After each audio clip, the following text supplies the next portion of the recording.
I'm Bette Lee Crosby, and this is the story behind my story.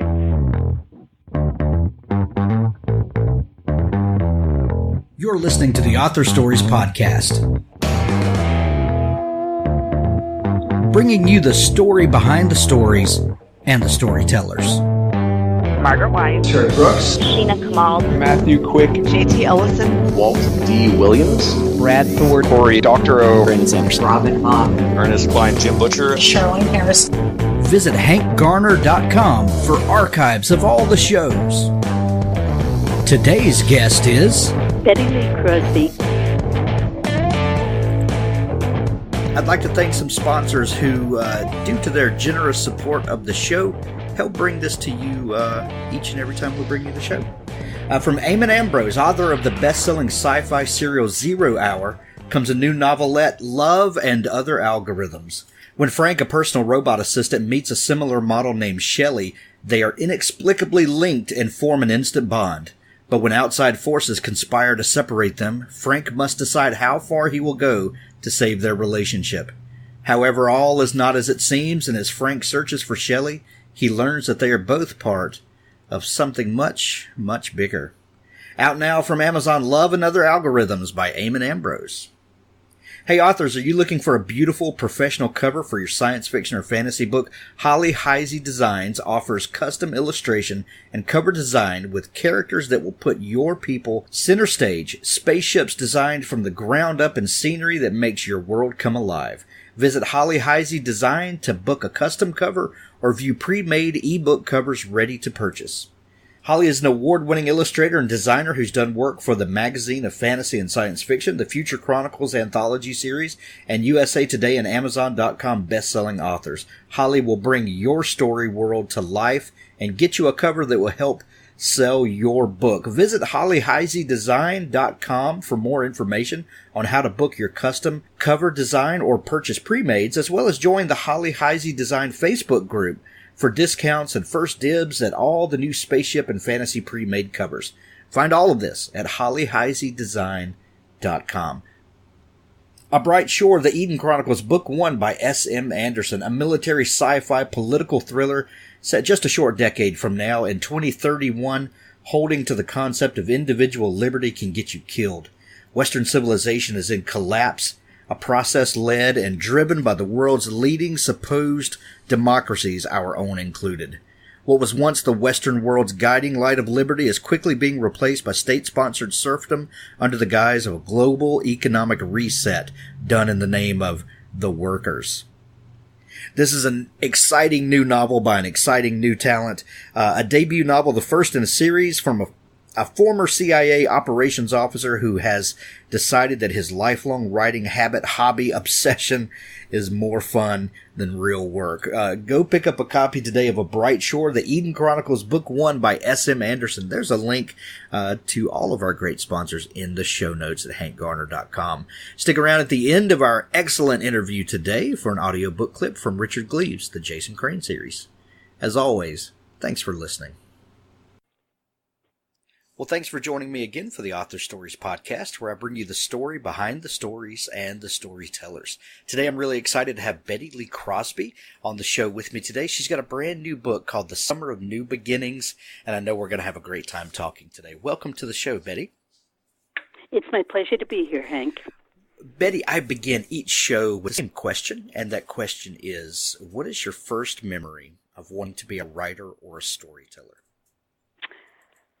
Oh, boy, it goes really far back because my family is from the South, and Southerners are born storytellers. My mother could mesmerize a room full of children and just have them all sit there wide-eyed and believing the bear was going to come over the mountain any minute.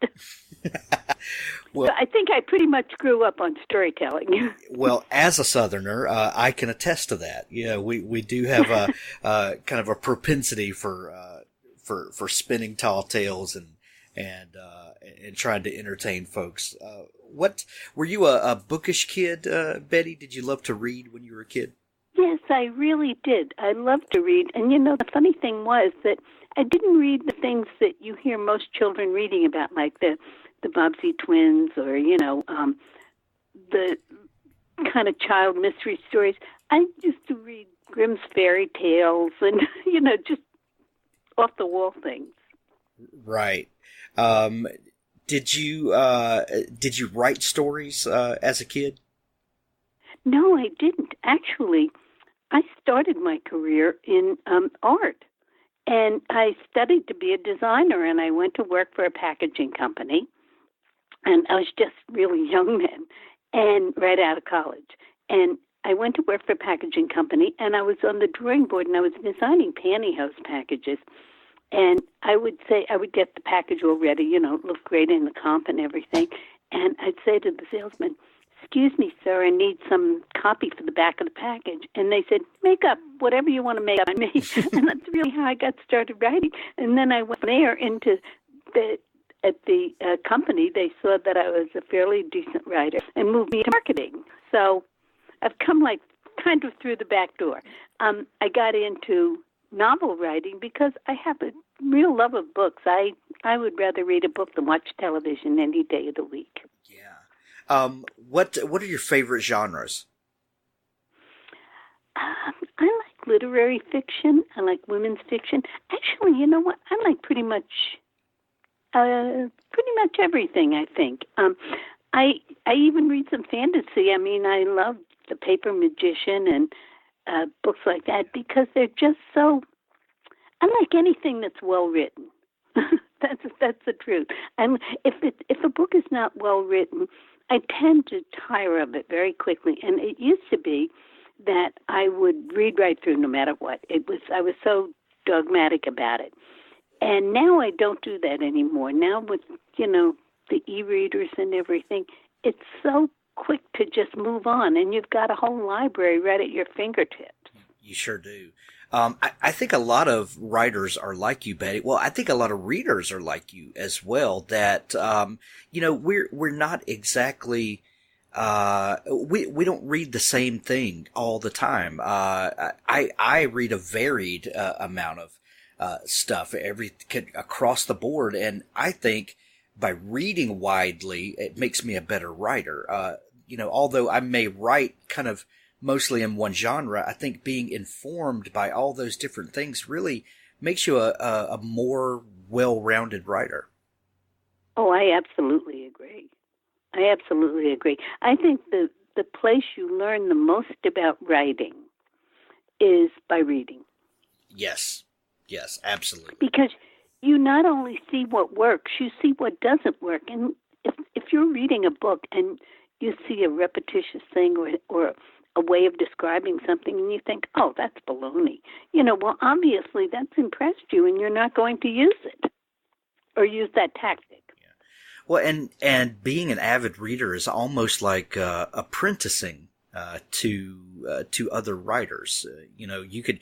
Yes. If you had all the tools in the world, you could probably build a house, but it might not be a very great house. But if you got to apprentice with a master carpenter, I'll bet that you would figure things out more easily, and probably have an eye toward what your goal is. And I think with reading is the same way. You learn to understand what a good story is. You learn the tools of the trade, and it's a lot easier when you have the vocabulary to work with. And it opens up your mind to different ways of looking at things. You read a story and you think, "Oh, wow, that was good," and then you start thinking, "Why was I so impressed? Why did I think that was so good?" To me, the best kind of novel, if you will, is one that you sit down and you read right through, and the story is so good there can be a typo in there or anything else. But you know what? You are so into the story that's almost secondary. And here I am, writer, and I can say that, but it's true. If you have a story that's that good, right? And so, well, the other side of that is when a story is really weak. Every typo, every misplaced comma is like a hammer to the head. It's like they're amplified. So it really is interesting what we will forgive and what we will tolerate for the sake of a good story. Yes. I agree. That. Well, that was. And I like both kinds of stories. There are times when I'll read a plot-driven story, and I'm into the plot. by and large, I like character-driven stories. It can be fantasy, it can be detective, it can be women's fiction, but I think if I read 50 pages and I don't really care about what happens to the characters, they've kind of lost me. Yeah, I agree. And you can, I think you can tell when you're reading a story whether the author was invested in the character or if they were just trying to move a particular plot along. Right. Yeah. Right. I think it kind of bleeds through into the story. One of the things that people often say about my writing is that I don't spend a whole lot of time describing the sofa or the walls or, the tree or anything. I'll pick out certain things that, of course, I do get very descriptive about. But I think the real story is in the heart of the character. Yes. And then when the reader connects with that character and the heart of the character, I like how you said that, all of the window dressing of what makes the character, the reader can kind of figure that out as they go along, because that doesn't matter. The character can take whatever shape or whatever. It's the heart. It's what is the core of that character that matters. Exactly. Yeah. I agree with you. Well, I knew, that you probably were the kind of reader and writer that reads widely, because your books are humorous and have elements of mystery and romance and all of this, like life is. We don't live life in a particular genre, but life gives us all kinds of stuff. And I love that your books kind of reflect that. You talked about working in advertising and in art. How did you get started writing novels? Actually, I was still with the ad agency, and I had gone as high up as I could. I was a senior vice president, and the president had no plans to step aside and let me be it. And so I was kind of like at this level where I was very good at my job, but I knew it backwards and forwards, so it wasn't super challenging anymore.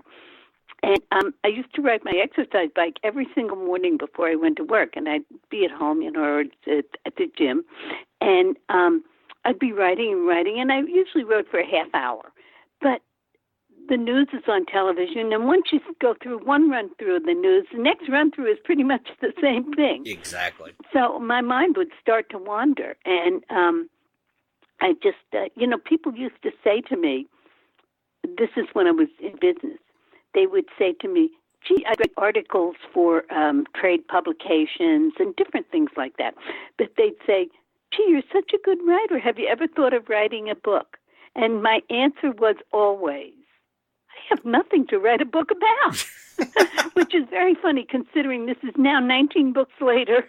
Right. But there's that thing inside you, isn't it? So I just felt bored, and this was a new challenge. And once I got into it, oh my gosh, this was my love. Once I got started, I just, I never looked back. Now, Betty, a lot of writers have, those desk drawer novels or those trunk novels that we write and they never see the light of day. Did you have any of those?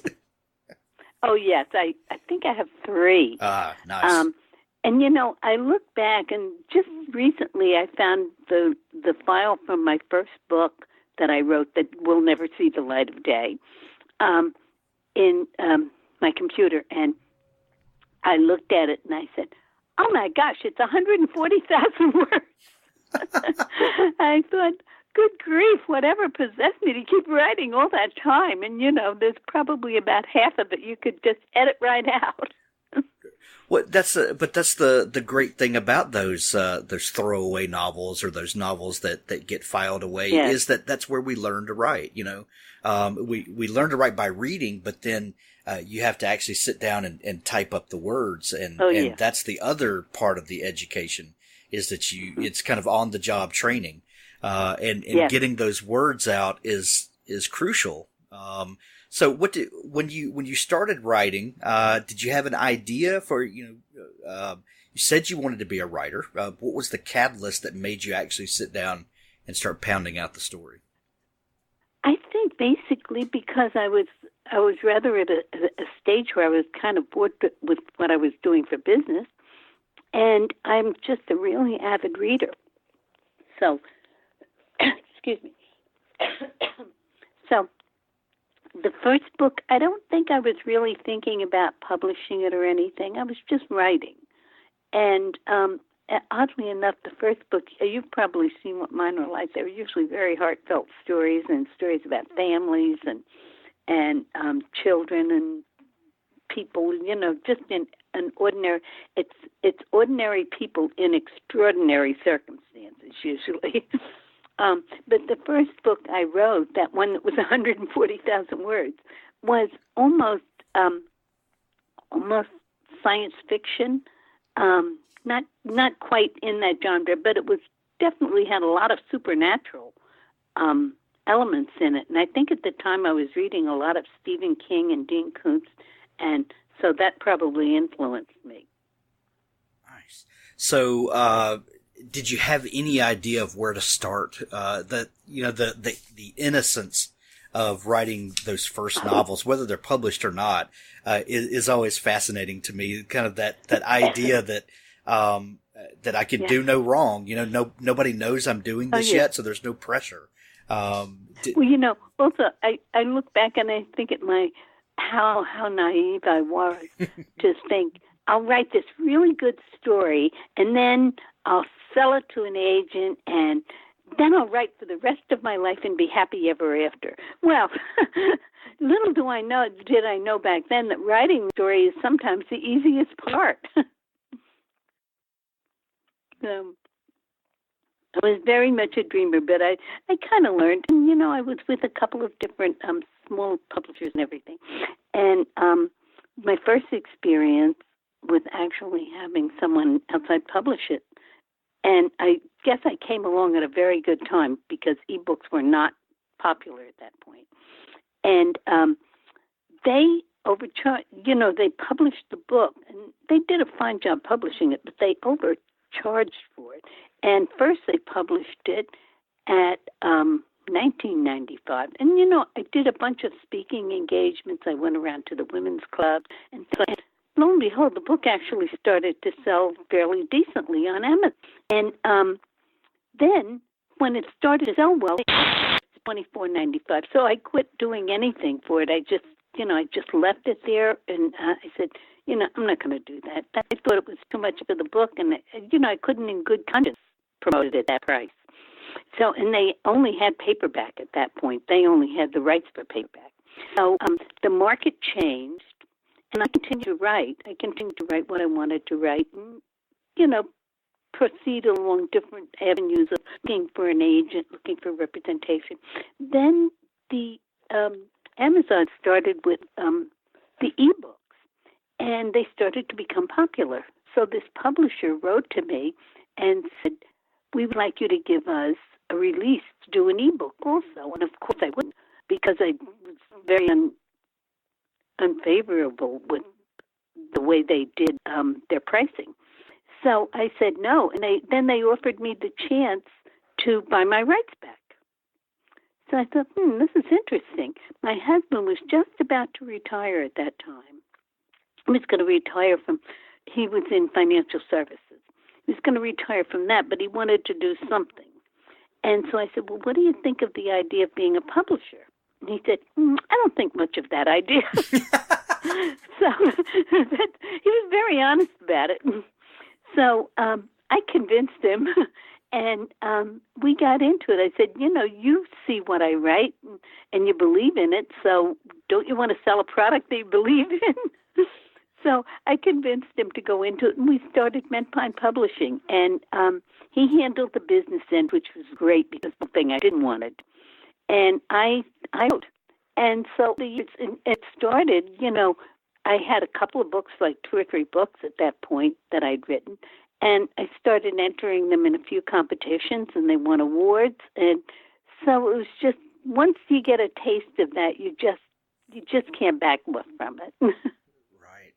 So I guess when you guys decided to start your own publishing, was that right at the beginning of the boom of the Kindle revolution? Pretty much, yes. It was about 2011. Oh yeah, that was riding the wave. For sure. Yeah. How do you, I'm always interested to talk to folks who were really getting in at that time. How do you feel like, or did it at all? Maybe it didn't. How do you feel like that affected your writing or your storytelling, knowing that there was this new medium and this new delivery mechanism? Did that change you as a writer at all?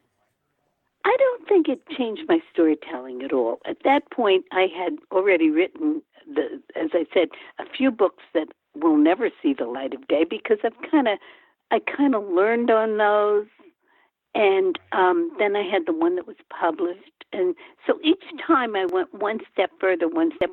So by the time the ebook revolution came along, I was pretty well set in the style that I write. I write in a very, my goal is to write what I like to read. And I like to read a book that I don't have to stop and go back 19 times to see which character is speaking. I like each character to have their own individual voice. I want the reader to go right through the story and get so into the story that, they just can't stop turning the pages. That to me is a good book, so that's the style I try to write in. And I don't think ebooks have changed that at all. No, I don't think so either. Because, like we said earlier, a good story is a good story. And it doesn't matter if I'm flipping pages or clicking the next page button on my Kindle. A good story is a good story. Yeah, I read on an e-reader all the time. I read on Kindle and I read on my iPad. And I know a lot of people are resistant to that. So we did do paperback books once we started our own company. We did do paperback books also. But it was more of an accommodation because at that point, people were really getting into reading on Kindle. But there are a lot of readers that they swear by paper books, and that is all they will read. I mean, I have a sister that's that way, and I've tried everything, and she just won't give it a try. My children are that way, which is so strange to me because they all walk around with telephones all the time and their electronics in their face. But they do not like to read ebooks. They want to hold a paper copy in their hand. And I love that. I encourage that. But I'm just scratching my head because I am inseparable from my Kindle Paperwhite. Me too. I read it, and I love the backlit screen. I can lay in bed at night and read without disturbing my wife, and it's amazing. It's changed my life. But Betty, if you had to describe the kinds of stories that you write, you told us that you like stories that you can get invested in the characters and you can just really turn the pages and go at it. But how would you describe your stories in storytelling terms? What are your books about? I would say they're heartwarming family stories, not sappy, if you know what I mean. There's always like a lot of angst in my stories. And I had a lovely comment one time by a reader. She was reading a book and she said, "Oh my gosh, they're going through such terrible times." She said, "It's a good thing I know I can trust this writer to give them a happy ending." So I think that's kind of funny. But I feel that way about life. I think what you feel in your own emotions often come to the surface in your books in one way or another way. I do believe there's good and bad in life, and if you don't ever experience the bad, you won't recognize the good for what it is when you get it. And I always say it's heartwarming women's fiction, but every so often, and I guess more often than that I would expect, I have men who review the book and say, this really isn't women's fiction. Well, that I hate those genre buckets that we have to drop stuff into. Because my wife and I, we have a big family. We have 2 sons and 3 daughters, and we will read and watch a wide variety of movies. And sometimes, because we have 3 daughters, we watch chick flicks, so to speak. Yeah. Or sometimes we might watch a Jason Bourne thriller or something. And I think that, as a well-rounded human being, you kind of need a little bit of all of it. And I think men don't need to be ashamed that they read a heartwarming family story every now and then. We all want to, lead our families well and be good parents and husbands. Why would we not want to understand, what a good story is? I agree. So do you, there's a lot of more, kind of flashy romance. Those books get a lot of attention and a lot of the, more scandalous stories, if we will. But I'll bet there's a big audience that loves the kinds of stories you tell that are okay for the family to read, okay to share with whomever. Do you get feedback from people about the kinds of stories that you write and appreciating that you're telling those? Yes, I do, often they will say, I like this. It's a nice, clean romance. I don't have a whole lot of romance in my books. I have some. Sometimes there's a whole story going on, and at the end of it, somebody falls in love with somebody, or they get married, or they find the truth of their relationship. But there's so much more to the story, because if we look at our lives, I love my husband dearly, but I don't spend my day with him. I'm really busy. So there's lots of other things going in my life, And I think that's how all of our lives are. And I try to emulate that in my books. I try to represent that kind of an environment. So it's not all romance, but I get a lot of people that say, I like this. It was really interesting without a whole lot of cussing and or sex. And that's pretty much how they are. I have one novel, Spare Change, and in it there's a little boy who's 11 years old, and he's from a bad family, and it's a whole thing where he goes in search of his grandparents. But the little boy cusses, but that's the nature of his personality. And every now and then I will get someone who will write to me and say, this was really good except for that cussing part. So I agree. I think I say the same thing to everyone when they mention something like that. I will say, but that's how life is. Life is a mix of characters. If we only had one kind of character in our life, it would be truly, truly a boring life. It would. Yes. So, and that's a great point about being true to your characters and letting them be who they are on the page. And sometimes when you discover characters as you're writing, that's just who they are. Right. Yeah. And I've never really used cursing as just a shock value thing. I do it if it's very related to the way the character is. So Betty, tell me about this new book that you got called The Summer of New Beginnings, a Magnolia Grove novel. And I noticed that it is published by Lake Union, isn't it? Which is an Amazon imprint. Tell me about this story and tell me about this story, the characters, and how you got to be with Lake Union. Okay. I'll start with telling you, last summer I met with Danielle Marshall, the editorial head of Lake Union, at the Romance Writers Conference. Now, I'm not really, then I wasn't a member of the Romance Writers, but I'm in Florida, and the conference was in Florida, so the agent that I was working with called and said, could you come and meet us over there? Well, I did, and I absolutely fell in love with her. She's just such a lovely person, and we talked, and you know what? It's a marriage made in heaven, and the reason why is because I don't get many bad reviews of my book at all, on my books, or across the board, and I have 18 of them. But I don't think I have any of those books that are totally ranked less than 4.5 stars. I mean, they're just heartwarming stories, and I beat myself up something terrible. I will not let a story go out if I don't feel it's well written. I'll just keep working on it and working on it. I don't have a word count. I write. I will spend all day writing, but I might write 500 words one day and 3,000 the next. but every one of them has to be a good word. I don't like a lot of extraneous stuff put into the story. So my conversation with Danielle was the thing I can offer Amazon is a really good quality story, and the thing they can offer me is a tremendous reach. I mean, they have so many customers, and they have such great knowledge as to what customers read, what type of books and everything. So it would give me the exposure to a whole huge audience that I have never reached before.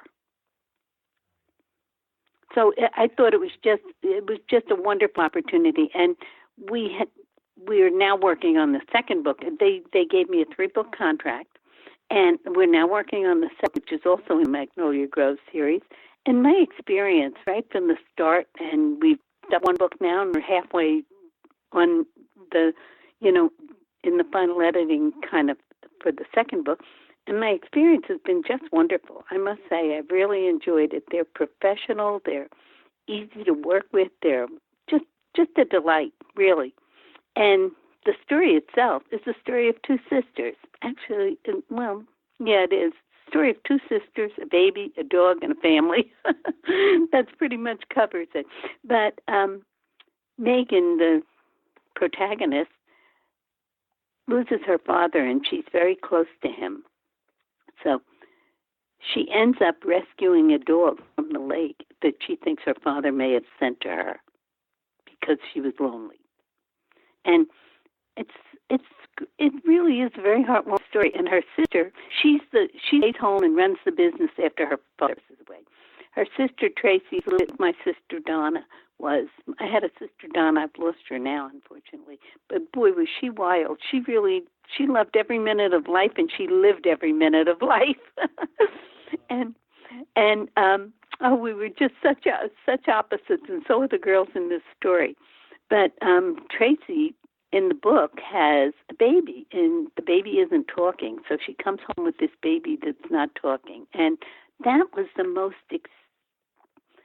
emotionally draining experience to learn that. Because what I did was I did a tremendous amount of research on children that are born deaf and cochlear implants and how it goes about and what it does and how the sound is reproduced to the child in their head. And I watched all these videos on YouTube of children that were, they have the surgery and they implant the cochlear device, and then it has to heal. And then about 6 weeks later, they actually connect the sound processors, and the child hears sound for the first time. Well, the videos of these little toddlers hearing sound for the first time was amazing. Some cried, some laughed, some pulled it right off and got angry. Right. I mean, it was, it's a whole range of reactions. Yes. I'll tell you, it was a really thrilling thing to be able to write about that. It really was. And so it ended up being it started out to be the story of a girl and a dog that was a rescue. And it just ended up being the story of the whole family and both sisters, how they were so different, but it has a very happy ending. That's wonderful. You said you signed a 3-book deal with Lake Union, and you're working on the second Magnolia Grove novel. Do the same characters recur in the next book? Yes, they do. In the second book, they do. Each story, though, is written as a standalone almost. All of my books are. I have the Wyattsville series. It's a 5-book series, and the Memory House. That's a 5-book series. And you can pick up any one of those books from any series and read it start to finish, and you will not feel like, well, gee, I didn't know where these characters came from or why this happened or anything. So they're all written so that they can stand alone. Even though some of the same characters appear, there's always something different and something new and a new situation. Right. Betty, when you sit down to write a new book, does the character come to you first, or is there a setting or situation? How does that usually come to you? I usually think about it. Some people outline, and I have tried outlining a dozen different times, and I read so much from it, it's hardly worth the effort. But I do think a lot. And so usually before I sit down to write, I have a general idea of what kind of a character I want to write about and what kind of a situation. I think I picture the situation and the character that would be in that situation. And then, I build it from there in my mind.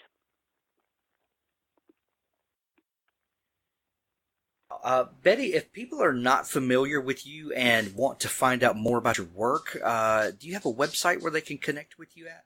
Yes, I do. Excuse me. Frog keeps popping into my throat.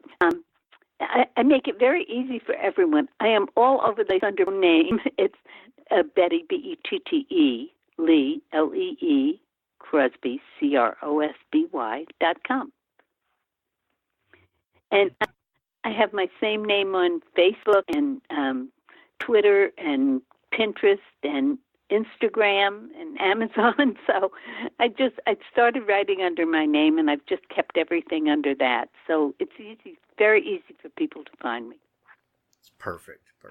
The new book is called The Summer of New Beginnings, a Magnolia Grove novel. Betty, we're going to send everybody to pick up a copy. Thank you so much for taking time to come on the show today. It's been my pleasure, Hank. Thank you for having me. Thanks for listening to the Author Stories podcast. For more great author interviews like this one, go to hankgarner.com and dig through the archives. There's something there I know you'll love. Now stay tuned for a special audio clip from Richard Gleaves' The Jason Crane series. How do we know when we are watched? Do the eyes of a predator reflect moonlight, focusing it on our skin? Do we feel two little spots of white on our neck and bristle with fear? I knew I was watched, and I could feel its quality. A man's gaze, like yearning eyes in a smoky tavern. I felt drawn to it. I skirted the pond, and beneath a vine-choked bower, I found the horseman's severed head. The braid at the back had snagged on some twig, turning the dead eyes upward. A dragonfly rode his cheek. It fled as I reached for him. I took hold of his braid, like the vine of a pumpkin, and drew him from the water. We sat together on a mossy log, he and I. Oh, I felt such joy to look upon his face again. I wiped the mud from his lips and nostrils, preparing him to be buried. The Domine could not watch the graveyard always, I decided. I would wait for night to fall, steal a shovel, and do the work myself. A trio of colonial soldiers were raising a redoubt nearby. Thomas the gravedigger brought them his own long-handled shovels. He stood and watched the soldiers work with professional interest, as dirt was his trade. Autumn leaves snagged in his hair, but he was too busy tale-telling to notice. The morning's dark business had quite bewitched his imagination. But the big one was a Hessian. One of them horsemen, head lopped off by a cannonball.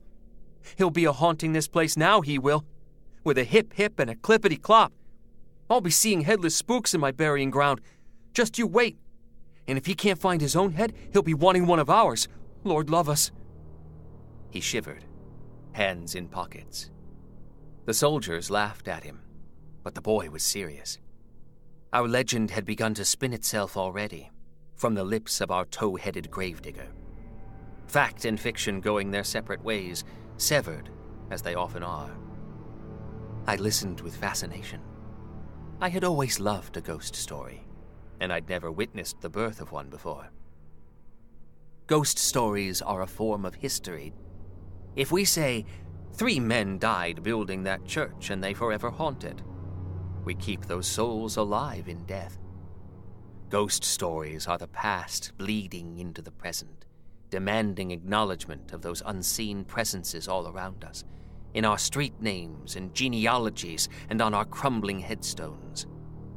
The tragedy of Old Willow, the fall of the horseman, the fate of you or I. These tales are forgotten by academic historians, who chronicle only great men. But our small lives are remembered, so long as our ghost stories are told. That is why we must tell them and retell them, and keep them kindled in the hearts of our children.